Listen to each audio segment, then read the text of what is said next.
جو دور چڑھتے ہوئے سورج کا دور، ابھرتے ہوئے سورج کا دور، جس کی روشنی نے صرف ہندوستان ہی نہیں بلکہ ملک اور غیر ملک، بیرون ملک، کہاں کہاں حضور نے اپنے اس چڑھتے ہوئے سورج کی روشنی سے ہر جگہ اجالا کیا۔ سبحان اللہ، سبحان اللہ۔ ایک مرتبہ میں نے کوئی عنوان نہیں بنایا، یوں ہی شروع ہو گیا۔ ایک دن سرکار فرمانے لگے، بیٹھے تھے اور موڈ میں تھے، فرمانے لگے، مجھے محمد غوث کہتے تھے حضرت، مولوی محمد غوث، مولوی محمد غوث فرماتے تھے مجھے۔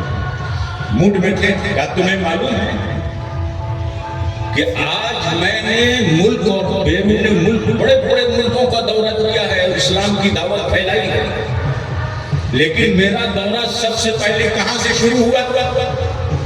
میں نے کہا سرکار معلوم نہیں ہے، آپ بتائیں۔ فرمایا میں گویرا کا رہنے والا ہے، گویرا مغلی۔ فرمایا سب سے پہلے تبلیغی کام کی شروعات تمہارے گاؤں گویرا اور گسویاری سے ملے گی۔ اور اس زمانے میں میں پیدل چلا جاتا تھا، اور جس زمانے میں ہم پڑھ رہے تھے اور حضرت کو کبھی لے جانا ہوتا تھا، آج کل مقرروں کو بلانا آسان نہیں ہے، سب سے زیادہ مشکل کام ہے۔ اگر آپ کسی مقرر کی بات کریں گے نا تو پہلے آپ کو تو بہت کچھ سوچنا پڑے گا۔ حضرت خود ہی فرماتے تھے چلنا ہے، بتا دو گاؤں والوں، اور اس وقت موٹر سائیکل بھی نہیں تھی کسی کے پاس۔ ہمارے یہاں بیل گاڑی تھی، بیل گاڑی، تو ایک بیل گاڑی ہوتی ہے بڑی، ایک بیل گاڑی ہوتی ہے چھوٹی، جس کو ہم لوگ اس زمانے میں تانگا کہتے تھے۔ تانگا وہ بھی ہوتا ہے جو گھوڑا جس میں جوتا جاتا ہے، اور ایک تانگا یہ ہے کہ بیلوں کو لے جایا جاتا ہے۔ تو ہمارے حضرت جو ہیں، ہم لوگ اس میں گدا ہوتا ہے، حضرت کا شریر بھاری ہے ماشاءاللہ الحمدللہ۔ اور کیا کہنا، ایک مرتبہ دیکھ لو تو بار بار دیکھنے کا جی جائے۔ سبحان اللہ، سبحان اللہ۔ یہ بیٹھے ہیں شبیہ حضور سیاح ایشیا،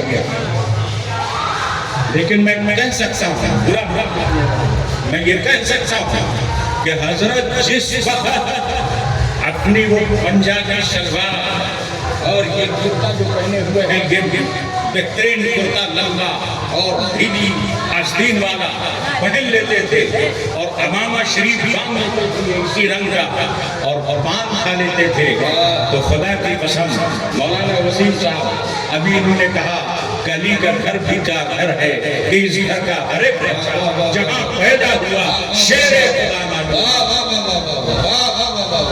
سبحان اللہ، حضرت کی یہ شان تو فرماتے تھے چلنا ہے، اور اس کے بعد میں چلے جائیں۔ نہ کسی نظرانے کا مسئلہ ہے، نہ کہیں کھانے کا مسئلہ ہے، نہ کہیں کسی رکنے کا مسئلہ ہے، جو ملا اسے کھا لیا گیا ہے، اور اس کے بعد جہاں سونے کو مل گیا وہاں سو گئے۔ تبلیغ یوں ہی نہیں ہوتی میرے دوستو، اسلام یوں ہی نہیں پھیلتا۔ طائف کی سرزمین میں میرے سرکار جاتے ہیں تو کوئی مسلمان تو نہیں ہوتا، لیکن ان لوگوں نے نبی کے جسم کو لہو لہان کر دیا، پتھر مار مار کر میرے سرکار علیہ الصلوۃ والسلام کی پوری جسم کو لہو لہان کر دیا۔ آپ کے نالین پاک خون سے بھر گئے۔ وہ صحابی جو آپ کے ساتھ میں تھے وہ گھبرا گئے، کہا سرکار اب کوئی اور وقت آنے والا نہیں ہے، دعا کر دیجئے تاکہ ان کے اوپر قیامت آئے۔ فرشتہ حاضر ہوتا ہے، سرکار میں ملک الجبال ہوں، میں پہاڑوں کے اوپر میری مجھے تسلط لگی گئی ہے. اگر آپ حکم دیں تو ان دو پہاڑوں کو ملا کر انہیں بیچ کے ختم کر دیں. آپ نے فرمایا نہیں، ایسا مت کرو. اے خالق کائنات، انہیں اگر کچھ دینا چاہتا ہے تو سزا مت دے، اور جزا کے مطابق ہی اسلام دولت.